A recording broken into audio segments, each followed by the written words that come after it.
Use my make sure the screen works. There we go. I think we all know what IPv6 is, right? It's not a foreign topic, right? Like you guys can go through and Google all you want, look at how headers work, and look how this works, look how that works, right? But IPv6 is a lot of promise, right? A few years back, a couple decades back, whatever you want to call it, visionaries realized that devices were going to grow, things were going to become more prolific. They chose to do some simplification within the protocol itself. They've taken headers, rearranged it, they've added, made it 128-bit. There's a lot to it, right? I'm not trying to read a word wall to you, because I think you guys can go through these world points, but it adds both complexity, simplicity. The headers are more concise. It provides the scope. It provides a solution for a future in the way that the internet is built. Okay, so. Also provides the birth and death of a few things. Like, okay, great. Let's talk about how MVP works. The network discovery protocol. Let's talk about how ARP isn't that effective, and ARP poisoning attacks may not do anything for you there, etc. So, like I said, I'm not going to go too technical. We all know what it is, but I wanted to have a framework for what IPv6 is to a lot of people. Out of that same framework, there are also some common misconceptions with IPv6. Right? I walk around the floor. You talk to a security analyst, talk to a network engineer, talk to the product manager. There's a lot about IPv6 where it's more, it's better, it's different, it's present. Okay, there's not a lot I can tell you. One of the only things that hasn't come out of a lot of conversations I've had is that it's worse. I don't think that's been a topic at all. Maybe there's a worse component. I don't know. It doesn't come all that often, right? I love it. If it's on the internet, it must be true. There was a small snippet in here just to kind of talk to that scope perspective again.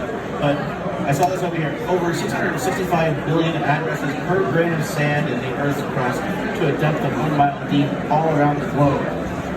Well, hang on. That's a lot of IP addresses, right? Like, I don't know if that's true or not. I don't know how to validate that necessarily. If it's on the internet, it must be true. I also saw a number that said, like, every human on Earth.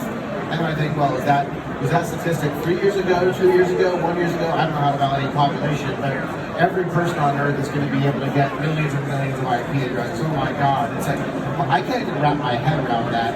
And the industry right now is being begged for a solution, right?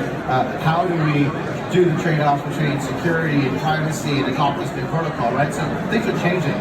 So let's address those changes, right? I don't care if it's you're trying to learn a new language, whether it's French, Spanish, Chinese, whatever.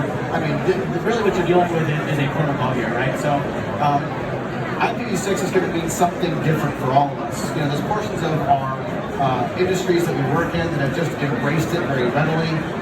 First one that comes to my mind, one of my other products is a mobile product. Every mobile device out there these days seems to have both an IPv6 address and some sort of like legacy IPv4 for old school routing and NATing purposes, etc.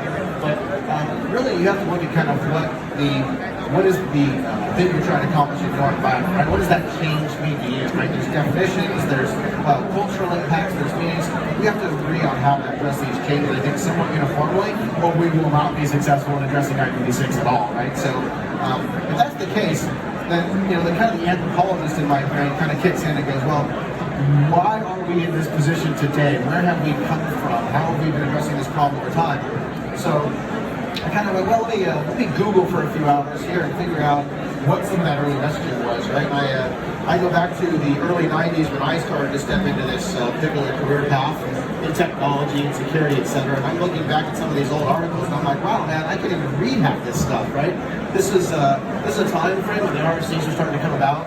30-some odd years ago, right? We're thinking, okay, well, it's needed. Here's scientifically how it's going to work. Here's the protocol, how it's going to be designed, etc. This really was, I like this one right here. It's the starting line. Okay, that's where we were all starting to realize that, shoot, this IPv4 stuff isn't going to last forever. We're going to have to make some changes, right?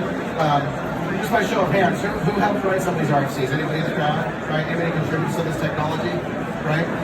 I went back and looked at some of this stuff, and man, it was pretty complicated, right? Back in that early day. Okay. Fast forward a little bit. Let's come up a decade.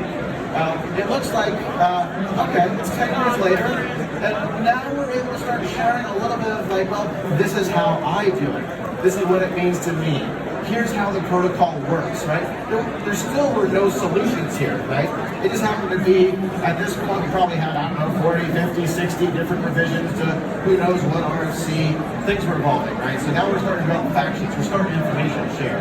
maybe we're starting to actually understand that there could be a problem in the future. Maybe we haven't gotten there yet, okay?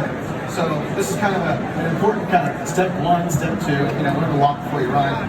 Come up another decade, and here we are kind of looking at the more current time frame. So okay, we've got IP6 going on out there. We've got some companies that are making some changes, they're breaking some things.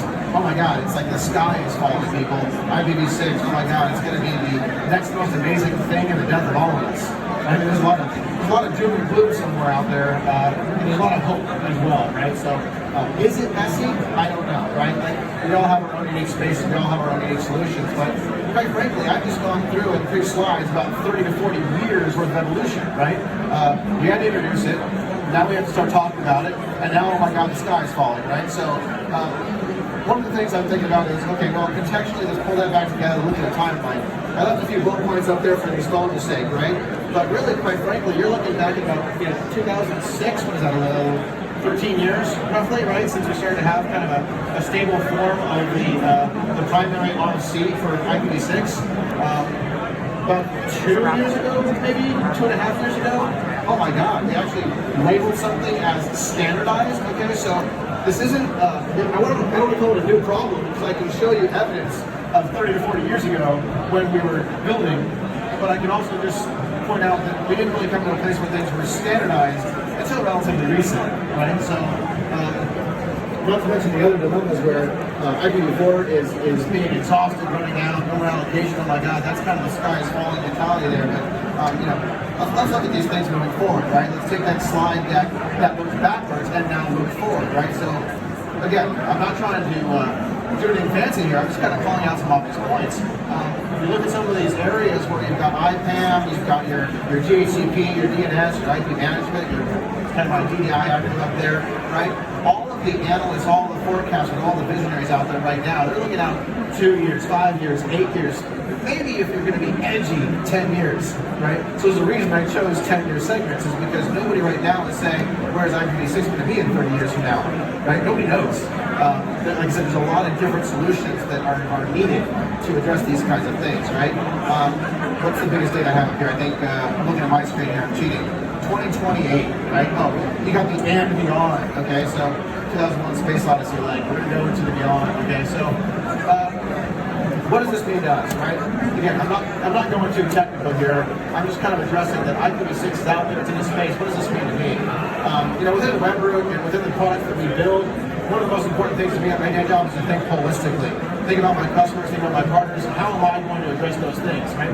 These are some of the areas where we put a lot of pride and sensitivity, where we look at this stuff and we go, well, we want to make sure that we take in our different points of view, that we think about our different, we're actually very transparent with our level of confidence in what we do, and that's very, very important to addressing this. Like I said, I don't care if it's Spanish, English, French, it's just a protocol, right? So it's something we definitely have to work on and address and provide solutions for. There's a lot of opportunity out there, right? You guys are going to walk into this show, you're going to see a lot of vendors out there, partners, talking about IPv6 and all the fancy stuff they're doing, okay? Turn up your ear, right? How not to get lost in translation. The second part of that is kind of the closing argument here, which is, sit back, relax, bump your feet, enjoy the ride. It's going to be a little bit bumpy, it's going to be fun. Like I said, it is a new language. It's all something we have to learn to embrace and understand ourselves. But one of the things I'd like to kind of leave you with in parting words, because I know there's only a couple things between you and happiness, right? It's that winning lottery ticket that you have in your hand to get the prize.